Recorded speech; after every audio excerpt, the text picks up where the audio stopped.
mes chers amis, mes bien chers frères, chers auditeurs, le grand mystère que nous allons vivre dans quelques instants, mystère de la transmission du sacerdoce de notre Seigneur, est une chose népade et que nous avons beaucoup de difficultés à parler, beaucoup de difficultés à décrire, à définir, à expliquer, car c'est une chose si sainte, si belle, si surnaturelle, si divine, que les mots humains ne correspondront jamais à la réalité. Cependant, nous essaierons de décrire et de déterminer en quelques mots quelles sont les fonctions essentielles du sacerdoce, quels sont les pouvoirs extraordinaires que va recevoir celui qui va être ordonné dans quelques instants. Ces pouvoirs, c'est l'Église elle-même qui les définit, c'est la Sainte Écriture. Ces pouvoirs sont ceux que vous avez, chers amis, inscrits au dos de votre image d'ordination. La première chose, c'est le ministère, c'est l'offrande du sacrifice. Omnis pontifex ex hominibus assumptus, hominibus constituitur, ut offerat sacrificia et dona pro peccat. Ut operat sacrificia et dona pro peccat. Inis que sunt ad Deum constituitur, vini que sunt ad Deum. Sans doute, hominibus, c'est dit que sunt ad Deum. Le prêtre est constitué, pris parmi les hommes, pour que son ministère auprès des hommes soit celui qui regarde les choses de Dieu et qu'il offre les sacrifices et les dons pour les péchés. Par conséquent, votre premier ministère, votre ministère fondamental, essentiel pour Dieu et pour les hommes, c'est d'offrir le sacrifice. Montez à l'autel, et c'est pourquoi vous serez ordonnés ici à l'autel au cours d'une sainte messe, et qu'avec l'évêque, dans quelques instants, vous prononcerez toutes les paroles de la messe afin de vous associer plus intimement au sacrifice qui est célébré et ainsi continuer ensuite cette messe qui n'est autre chose que la passion de notre Seigneur continuée parmi nous. Car c'est de là aussi, c'est de ce sacrifice de la messe que vous puiserez l'enseignement, que vous puiserez la lumière qu'il vous faudra de prêcher. Car c'est une deuxième fonction, une fonction essentielle du prêtre de prêcher. Eonte predicate evangelium, baptisant eos in nomine Patri et Filii et Spiritus Sancti. Eontes docete, vous aurez à enseigner. Et quel sera l'objet de votre enseignement? Mais vous lirez tout le chapitre de Saint Paul dans l'Épître aux Corinthiens, dans la première Épître aux Corinthiens, dans lequel il explique quelle doit être la prédication du prêtre. Il dit lui-même qu'il n'a pas pensé pouvoir prêcher autre chose que Jésus et que Jésus crucifié. Non iudicali me aliquicire aliud, qua mesum cum et tunc crucifixum. Pourquoi est-on crucifixum? Précisément parce que c'est de la croix que nous viennent tous les biens, mais par conséquent vous aurez à prêcher votre sacrifice de la messe, qui n'est autre chose que la croix continuelle. Ainsi votre prédication sera encore la prédication du Christ crucifié. Et c'est cela que les âmes demandent, c'est cela que les âmes attendent de vous. Elles attendent que vous leur prêchiez le Christ, et non point selon des formules humaines, mais selon des formules divines, selon la foi de notre Seigneur Jésus-Christ, selon la sagesse de Dieu, non selon la sagesse du monde.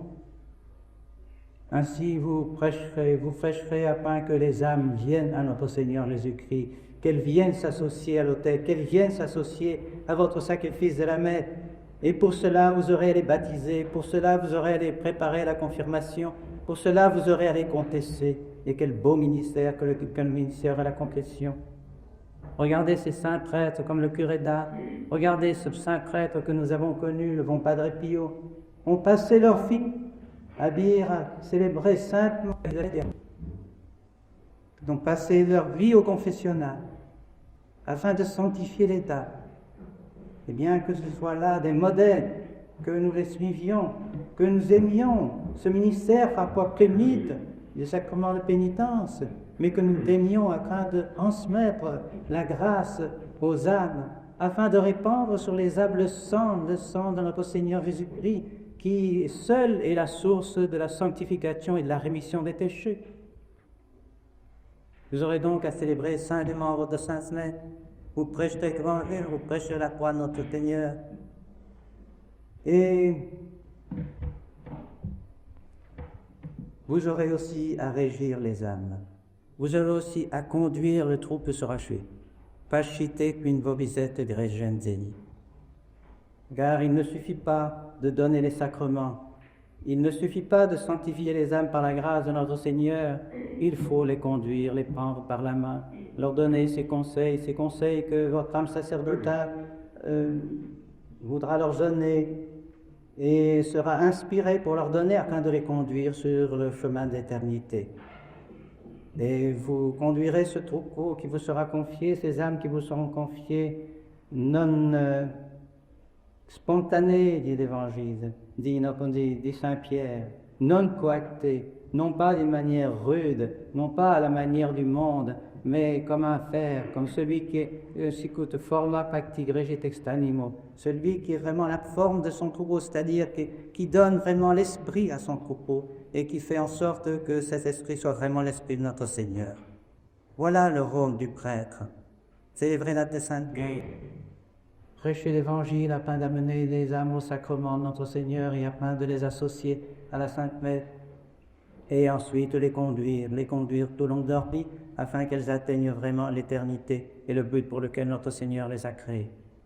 Et vous devrez faire ça dans des dispositions vraiment sacerdotales, dispositions de sagesse, dispositions d'humilité, dispositions de confiance. Sagesse. Mais la sagesse de Dieu, sagesse qui vous sera donnée par votre union à notre Seigneur Jésus-Christ. Mes chers amis, vous êtes ici au séminaire et peut-être vous avez l'impression parfois, et vous aurez peut-être l'impression au cours de vos études, qu'on vous enseigne trop la sagesse chrétienne selon les méthodes du monde et non pas selon la méthode de Dieu, parce que cette année de solitude faite et qui vous a donné beaucoup de consolation va être suivie par des années qui seront des années plus intellectuelles, plus spéculatives, et qui peut-être vous font regretter cette année de spiritualité dans laquelle vous vous sentiez unis au bon Dieu, vous tentiez dans la prière, vous tentiez dans ce mystère qu'est notre Seigneur Jésus-Christ, dans un contact peut-être plus personnel avec notre Seigneur. Eh bien, ce serait une erreur. Il faut que votre philosophie, il faut que votre théologie soit inspirée du bon Dieu, soit faite pour le bon Dieu, soit faite pour mieux connaître notre Seigneur Jésus-Christ. Ce n'est pas pour autre chose que vous allez faire des études, c'est pour mieux connaître notre Seigneur Jésus-Christ. C'est pour cela que vous allez passer ici 5 et 6 années qui vous sembleront peut-être un peu longues, mais peut-on imaginer et connaître en quelques années le mystère de notre Seigneur Jésus-Christ, Mysterium Christi, dont parle Saint Paul, ce mystère extraordinaire. Nous avons besoin de méditation, nous avons besoin de temps, nous avons besoin de réfléchir. La grâce du bon Dieu agit lentement. Et par conséquent, vous avez besoin de ces années. Eh bien, ce mystère, vous l'aimerez, ce mystère, vous l'étudierez, afin plus tard de le prêcher selon la sagesse de notre Seigneur. Car il nous est difficile d'arriver à nous séparer de cette sagesse du monde. Combien il nous est difficile de nous séparer des habitudes du monde, qui eux comptent sur une prédication tout à fait littéraire, poétique, une prédication qui amuse en quelque sorte un peu l'esprit et qui est un agrément pour l'oreille, mais qui ne donne pas les vérités fondamentales, essentielles qui font du bien aux âmes. C'est cela qui compte. Non in persuasivus humanae santanicie Ce n'est pas dans des artifices de la parole humaine que je veux convaincre, dit saint Paul. Et combien il compare précisément la folie du monde à la sagesse de Dieu. Et la sagesse de Dieu, c'est la croix de notre Seigneur, qui est une folie pour le monde, qui est un scandale pour les Juifs. Eh bien, nous aimerons à prêcher l'Évangile selon la sagesse de notre Seigneur dans ses dispositions. Et pour cela, il nous faut méditer cette sagesse. Il nous faut prendre contact avec notre Seigneur. Il ne peut point nous séparer de notre Seigneur. Ce n'est pas en passant notre temps au milieu du monde que nous trouverons notre Seigneur. C'est au pied d'autel, c'est dans nos églises, c'est dans nos chapelles, c'est dans notre Sainte Communion, c'est dans notre Sainte Messe que nous trouverons notre Seigneur. Et de là, alors, remplis de la sagesse de Dieu, nous pourrons prêcher l'Évangile efficacement. Humilité. Car si nous nous plantons, si nous irriguons, dit saint Paul, c'est celui qui donne vraiment la croissance qui est quelque chose. Celui qui fait croître. Ce n'est pas celui qui plante et celui qui irrigue qui fait quelque chose, c'est celui qui fait croître. Or, tes yeux, il fait croître. C'est par conséquent, c'est lui qui fait tout. C'est lui qui est tout dans notre ministère. Et cela, c'est d'une importance capitale pour nous. Jamais nous ne devons penser que c'est par nos propres moyens que nous pourrons convertir les âmes, que nous pourrons leur faire du bien. C'est une illusion totale. Ce ne sont pas les paroles humaines qui peuvent faire quelque chose, c'est la grâce du bon Dieu. Or, la grâce du bon Dieu, elle vient de Dieu. Si ces paroles que je vous adresse vous font quelque bien, elles ne sont pas dues aux paroles que je vous adresse et à ce que je dis, mais songez à la grâce du bon Dieu qu'il descend dans vos âmes bien disposées. En ce cas, ne croyons pas que c'est par nous-mêmes que nous puissions faire quelque chose dans ce domaine de la sanctification des âmes. C'est Dieu qui est à l'origine, c'est Dieu qui est à la source de tout.